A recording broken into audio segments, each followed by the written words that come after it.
Who is Dr. Rodney Koecki? He's a physicist and author of several books on physics, including one on general relativity. But his most famous work is his redesign of Einstein's theory of relativity. Okay, here's what he did.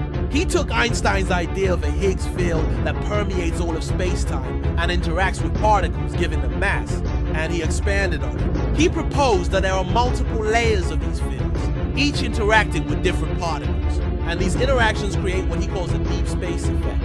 This effect allows for superluminal travel, meaning faster than light travel. And it also gets rid of Einstein's speed limit, his inertia, and his time clock. In other words, it completely rewrites the rules of physics as we know them. His most recent book, The Absolute Theory of Everything, lays out his case for this new physics, and it's a fascinating read. So what do you think?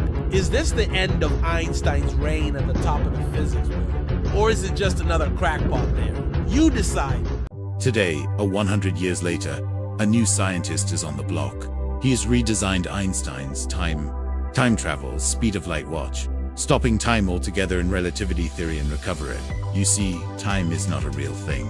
As such, nothing can happen to it. It cannot contract, as Rilla asserts. But in this new physicist's mind, space field mass interpretation can. You see, when looking up, you're viewing backwards in time due to the vast distances involved.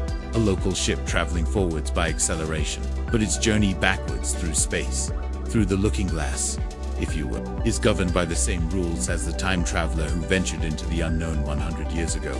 The only difference being that this new scientist has incorporated Einstein's theories on mass and energy equivalence into his model. So now, not only does time stop for the traveler, but also for all observers. In quanta physics, space-time never stops. Why? Because it's not a physical thing. It's a tick-tock illusionary machine. It actually doesn't even exist. In Rodney Koecki's eyes, the definition of time is space that contracts as acceleration renders on.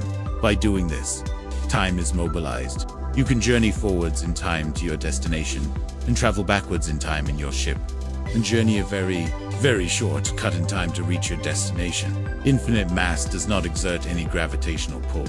If we were to imagine a scenario where an object with infinite mass were to collapse in on itself, it would create a black hole.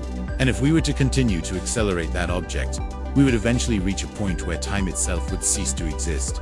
This is because as the object accelerates, its gravity becomes so strong that not even light can escape, collapsing the object further and further until it reaches a singularity, where space and time are no longer separate. They become one. This is the point of infinite density, where all of the mass is concentrated. Why does an infinite mass show itself? Because the density field of space is almost zero, and deeper, even yet at the pure vacuum corridor, it is exactly zero. At space's low-density realm, there exists no gravitatoric interference or interactions. Unlike Earth's 1-gram gravity field, the space field density gravitation reads zero. In finite mass, it cannot be more. This is the proposal of the quanta physics framework. It's true, but little is published about the zero vacuum field. But now, it is. There are two reasons why the vacuum field has not been observed yet. The first one is that the human body is not adapted to such a low-gravity environment. Our bodies would start to fall apart.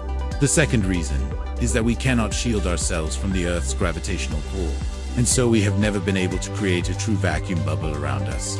However, with the help of quantum physics, this can be done. We can create a wormhole-like structure that will allow us to escape the Earth's gravity and go into the vacuum of space. And then we will finally be able to see what is beyond our world. But let's get real. Relativity asserts that if his special relativity spaceship were made of tachyons, his ship could travel straight through solid planets and stars. Koecki corridors are real.